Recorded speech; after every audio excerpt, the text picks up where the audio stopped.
Hi guys, my name is Olufalake. Welcome back to my YouTube channel, and thank you for the warm welcome on my first video. I see a lot of comments, nice comments, and I'm so excited as well. Please don't forget to subscribe if you haven't, and if you're a new subscriber, please subscribe. Please share the link and always remember to give us a thumbs up button. So today I curated questions that people had asked me from the first video. There are loads of questions, but I was able to squeeze them into 5 questions. So I'm going to be handling 2 of the questions today. So stay tuned and watch to the end if you want to know the questions and answers that I have for them.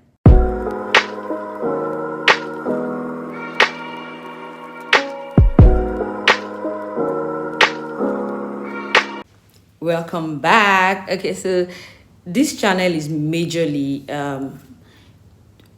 to discuss relocation journey to Canada, but most especially via the study route. That is our core here. So as I said in my first video, I'll be posting stuff that will help you in taking decisions, in your processing, and anywhere you're confused, you can drop questions on the channel or on my IG as well. And if you want one-on-one section, I'm also available for that. You could click, to book a one-on-one session. Okay, so the questions, I said there are 5, but I'm going to list just 2, and I'm going to discuss just 2 of it. First, you could ask yourself, why is she talking about the study route, which seemingly is the most expensive, right? But I just feel like the study route has grits. It can accommodate a lot of people from different walks of life. Accommodate a lot of people in the sense that if you have OND, you can get to come in for diploma. If you have HND, if you have your first degree, if you have your master's, and do a PhD. So the study route is kind of broad spectrum, so to speak, right? And there's an opportunity for a lot of people to come into the study route. So that's why I advocate more for the study route. And it kind of has its rules and tricks. If you're able to abide by them, most likely you'll be getting in. It's kind of easier, not easier per se, but I mean, it's a bit more straightforward, right? Yeah, so, and the factors determining whether you're going to get a visa can actually be determined even before you put your application in, right? Sometimes, yes, it might not work that way, but on average, we've seen it play out over and over again. The first most asked question, number 1, is how much will it cost me? So now, relocation, the money, the budget cannot be said to be 1 naira, 2 naira. But if you've determined what route you're going through, you can give yourself, give or take, some sort of budget, that you can say, okay, this is what I'm going to spend. This is what I'm likely to spend. So, for example, I'll take the study route, which is our core here. If you're coming via the study route, are you choosing a 1-year course or a 2-year course? Are you coming to a college or to a university? This will determine how much it will cost you. You also have to bear in mind that you have to calculate money for your visa application, even for your school application, because in Canada here you pay for school application.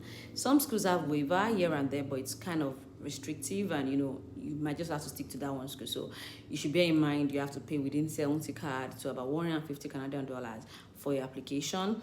You have to bear in mind your medicals, your visa application itself. You have to bear in mind sometimes you have to do police reports. So it depends. Some people, go extra mile to make police reports. It speeds up the process, but not circumstance, because there is a fast track way that IRCC has put out that includes that you already include your police report. So, but that's by the way. So you have your proof of fund as well. Proof of fund is dependent on how many people are going. Are you single? Are you going with your family? Are you going with a family of 2, 3, 4, 5? So it will depend as well. So if you are creating your budget for your school, if you are creating your medicals, you're creating if you don't have a passport, you have money for your passport. If you are creating, some schools want IELTS, although an average school in Canada already exempts Nigerians from IELTS, right? So all of these is what you're going to add in together. Don't forget your money for tickets. Don't forget your money for buying things that you have travel with. So there's a lot, yeah, but you can create a budget if you already know your pathway. What way am I going through? So you can put it together. Let me give you a small example. If you're going through express entry, you do your WES, so you would just need to determine what route. How many are you? How much do you need? So this is how to calculate it. 1, your tuition, if it's via the study route, you're looking at between If it's a 2-year course, let's say between $25,000 to $34,000, depending on your course, depending on the school. Some schools are lower. I think New Brunswick has schools that are cheaper, but even for the cheaper school or even the more expensive school, the journey is now kind of very steep. There are a lot of people applying and all of that. So yes, your cost involves all of this. I know now I've said $25,000 or $34,000. No, don't run. You really don't have to have all of this in order to get your unconditional acceptance. Some schools want $1,500 for your deposit for them to give you an unconditional offer letter, right?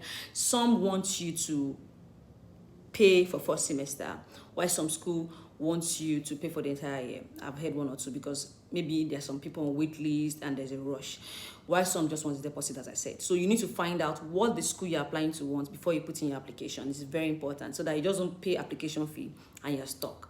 So find out what the school wants, then you put in your application with them. So also, there's something called entrance scholarship. Yeah, some schools offer that. When you come in, you put in your application, they offer you entrance scholarship without even asking for it, right? Also, the scholarship opportunities. Then also, people run from loan. Please don't run from loan when it comes to studying abroad. You pay it up in bits and pieces, right? And it's not going to hurt you like that. So if you have loan opportunity, please take it and you'll be fine for it in the long run, right? I know also that the way I've said loan, say no, God forbid, the Nigerian thing, no.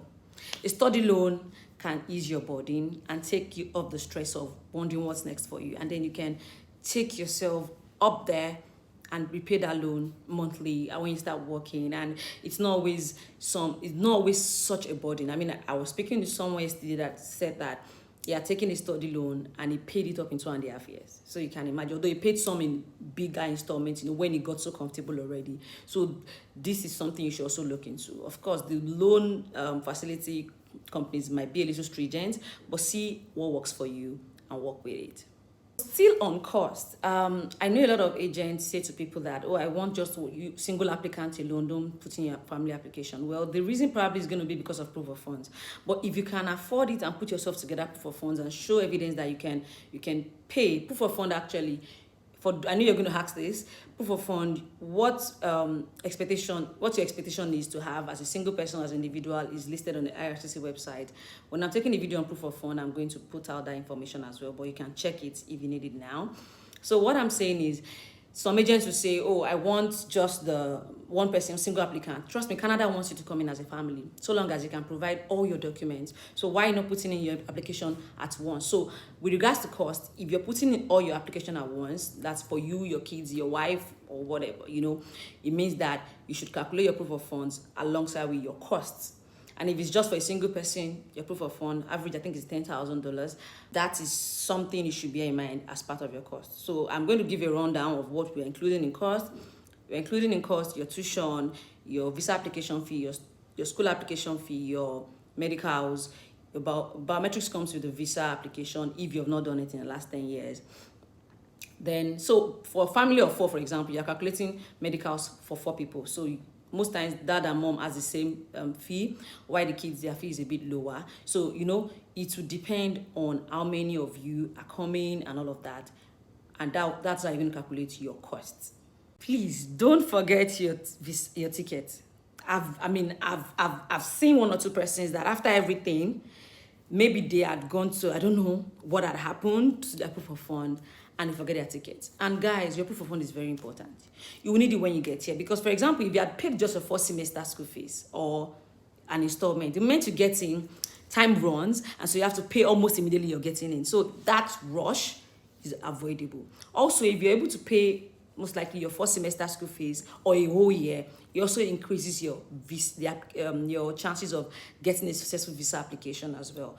It's not a hard and fast rule. I've seen one of our clients that just came into Canada last week, to the glory of God.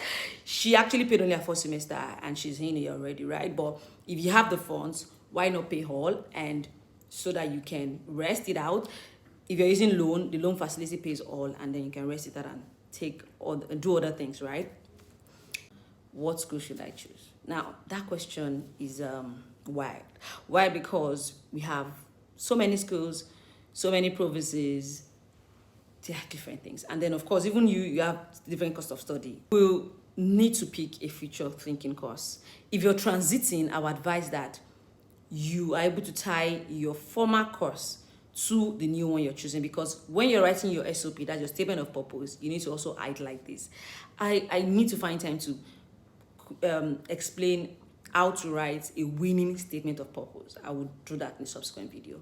So as I was saying, you need to decide on that. So for example, if you have a first degree in pharmacy and you got a job as a marketer in Nigeria, so what course would you want to take? Do you want to proceed on pharmacy, or do you want to proceed or pursue your marketing experience? So that will determine. So if you want to pursue your marketing experience, all you have to do is to make sure in your resume you have written it there that you have a marketing experience, and also you can get a letter from your employer stating what you do for them, right? That's going to help you in putting together additional documents for your visa application, and also for school, because some schools, they have their criteria, and if you don't meet it, they won't give you the admission.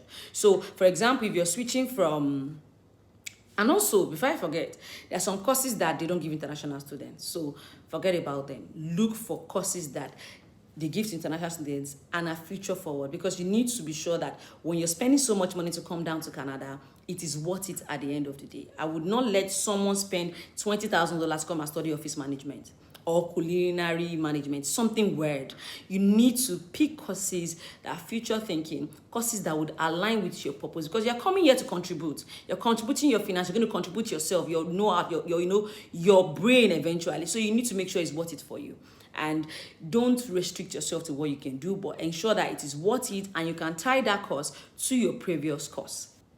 Just so that this video is not too long, I'm going to wrap up now. So I'm going to say, on this Canada journey, you need to have a lot of patience. Patience should be like your hammer, right?